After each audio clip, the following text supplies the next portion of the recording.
নমস্কার। আমরা বাঙালির থেকে আজকে এখানে এসেছি। ঘটনার পর থেকেই খুব উদ্বিগ্ন ছিলাম। ওই এলাকাতে আমাদের লোকজন আছে, খোঁজখবর নিচ্ছিলাম, কালকেও কথাবার্তা হয়েছে। তো আজকে ইনাদেরকে দেখলাম আমরা। তো যে ধরনের ইনজুর ইনাদেরকে করা হয়েছে, এডিশনাল ডিএমের দায়িত্বে বোধ আছেন খুব সম্ভবত, নাকি জানি। ইনি তো বললেন যে এটা আনএক্সপেক্টেড, ইনারা ডিউটি করে কোয়ার্টারে ফিরছিলেন বোধ খুব সম্ভবত, রাস্তায় ইনাদেরকে আটকে এই ধরনের ঘটনা ঘটায়।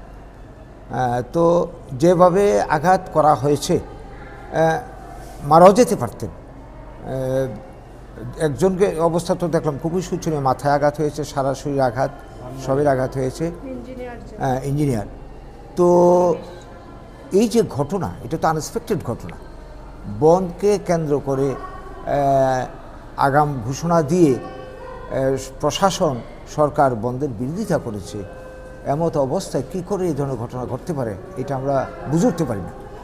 এখানে নিশ্চয়ই কোথাও একটা ত্রুটি, গাফিলি তৈরি হয়ে গেছে গভর্নমেন্টের নজরের ক্ষেত্রে, যার জন্যে তারা এই ধরনের ডিউটি করতে এসে আজকে এই ধরনের মানে শারীরিকভাবে নিগ্রহের শিকার হলেন।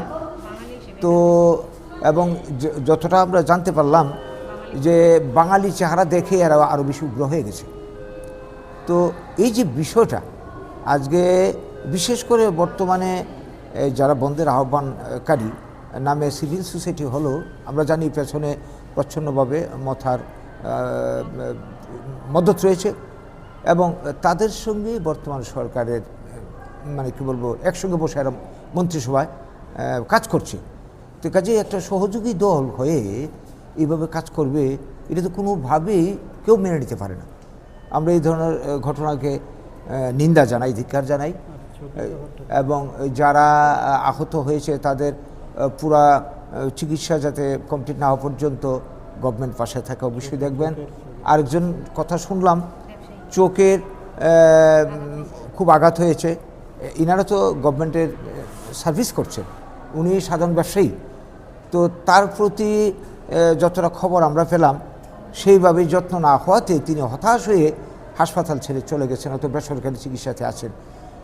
আমাদের আজকে আবেদন থাকবে প্রশাসনের কাছে যে তাকে খোঁজ করে তারও যাতে চিকিৎসা, যেখানেই তিনি চিকিৎসা করেন, গভর্নমেন্টের নিশ্চয়ই নলেজে থাকবে, না থাকলেও এনাকে খুঁজে বের করে তার যাতে চিকিৎসার ব্যবস্থা করা হয়। তৎসঙ্গে আরও যারা এলাকাতে পড়ে রয়েছে, নিজস্ব চেষ্টায় তারা চিকিৎসা করছেন, তাদেরও যাতে খোঁজখবর করে উপযুক্ত চিকিৎসার ব্যবস্থা করা হয়, ক্ষতিপূরণের ব্যবস্থা করা হয় এবং ভবিষ্যতে এই যে ঘটনা, একের পর এক ঘটনা আজকে আমরা কবছর ধরে দেখে চলেছি, যখনই এরা কোনো ধরনের আন্দোলনের সূত্রপাত ঘটায়, একটা বিশেষ শ্রেণীকে টার্গেট করে, বলতে বাধ্য হচ্ছে আজকে বাঙালিকে টার্গেট করে এরা পরপর এই ধরনের আঘাত আক্রমণ চালাচ্ছে। এগুলি কি একটা গভর্নমেন্ট প্রশাসনের থেকে এই যদি চলতে থাকে, ন্যাচারালি আমরা যারা বাঙালি অংশের মানুষ যারা আছি, আমাদের অস্তিত্ব অধিকার তখন প্রশ্নের মুখে, হুমকির মুখে। আমাদের বাঁচার জন্য আমাদের চিন্তা করতে হবে সবাইকে। আজকের দিনে দাঁড়িয়ে এটি বলতে চাইব, যা হওয়ার হয়ে গেছে, এইটাই যাতে শেষ হয়, আগামী দিনে যাতে এই ধরনের ঘটনার পুনরাবৃত্তি না হয় গভর্নমেন্ট দেখবে। এবং আমরা যারা পাবলিক যারা আছি, কোনো ধরনের উস্কানিতে ফাঁদে পা না দিয়ে আমরা শান্তি বজায় রাখার চেষ্টা করব। কিন্তু অস্তিত্ব বাঁচানোর, প্রাণ রক্ষার অধিকার তো সবারই রয়েছে। আগামী দিনে উপর্যুপুরি এই ধরনের ঘটনা ঘটলে যদি উল্টা রিয়াকশন হয়, এর দায় নিতে হবে গভর্নমেন্টকে, এর জন্য দায়ী পাবলিক হবে।